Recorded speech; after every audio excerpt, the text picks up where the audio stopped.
So in this video, I answer a customer's question on how to have a parts table on a drawing show the correct quantity, but only have one representation of a part on that particular sheet. So let's take a look. So in this video, I'm going to show how you can get correct numbers in the parts table inside of a drawing. I already have this first sheet created of this bookcase assembly that I have. And you'll notice item number 13 is the shelf, and it shows a quantity of 4. And I'm going to create a new sheet, and I want to do basically a detail of just the shelf. So I'll start by creating a base view. I'll change my scale. Let's just do maybe like 1 to 4. I'll place my view. And you'll notice that it creates a view with every single object in here. If I scroll down, we can see all of the different shelves. If I right click on shelf 1 and say suppress all except selected, you'll notice that it turns off all of the other components, and I'm left with just a front view of the shelf. I'll go ahead and create a quick projection like so. Let me just make this a shaded view. Now, if I come in here under tables, I can do what's called a smart table, and it figures out I want to do a parts list. I'll go ahead and place that up here in the upper left. Let me change the size of this really quick. Just stretch this out like so. Now, here's the issue. You can see that it says item 13, which is what it was on the first sheet, which is great. But it says a quantity of 1. And I actually want it to show a quantity of 4 because we're going to make 4 of these things. So if I turn all of these guys on, they end up showing up in my view, which is not what I want. But you'll notice the quantity is now correct. So the trick is, instead of turning off the checkboxes, which suppresses the objects, I can turn off the visibility. So I'm going to hit the eyeball next to shelf 2, 3, and 4, and you'll notice the quantity is staying at a quantity of 4, but the visibility of those shelves have been turned off on this sheet.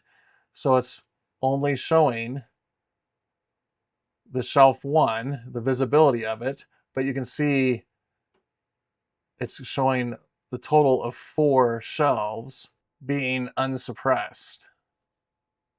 So let's do that again. I'll take a look at here. We have number 7, which is this top trim piece, and it shows a quantity of 2 for that. So I'll create a new sheet, do my base view. Again, I'll do 1 to 4, place my view, right click on top trim and say suppress all except selected. I could even come in here and let's just try 1 to 1, do my projected views, add in my table. Now, here's a neat little trick I showed in a previous video. You'll notice my table is kind of small right now for my parts list. So I'm actually going to cancel out. And under my document settings, I'll edit with this little gearbox. And under the table tab, if I scroll all the way to the bottom, you can see we have the parts list defaults, and you can see the different column size. So I can change the size of these. So for the material, I might want that to be, let's just say 2.5 inches in width. For the part number, let's also make that maybe 2.5. For the item, let's just make that 1.25. And same thing for the quantity. I might just make that 1.25. Say okay. And now when I create the table, you'll notice how it's defaulted to be a different size. Now, it looks like I could make the part number a little bit wider so it's not on 2 lines. So I'm going to go ahead and undo. I'll edit this really quick. Again, this is for the defaults. So for the part number, let's just make it like 4 inches wide. Say okay, do the table, and now we can see how that fits all the way across like so. Again, it's showing a quantity of 1. I will scroll down and turn on top trim 2, and we can now see a quantity of 2, but now it's showing 2 of them. But if I hit the little eyeball, it goes back and it's only displaying 1, but it has a quantity of 2. I also notice my part number is interesting on here, just labeled I. So I'm going to go back up here to my bookcase. I'll go to this top trim, go to properties,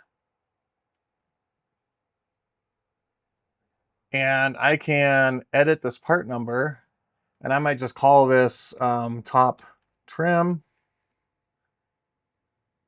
close that out, go back to my drawing, and it takes a moment, but you'll see it will update to be labeled top trim. So I'm able to change that part number if I want to.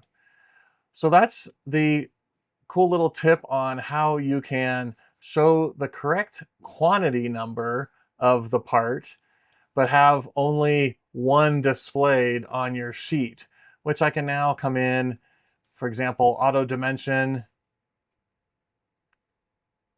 say okay, and I now have my part ready for manufacturing.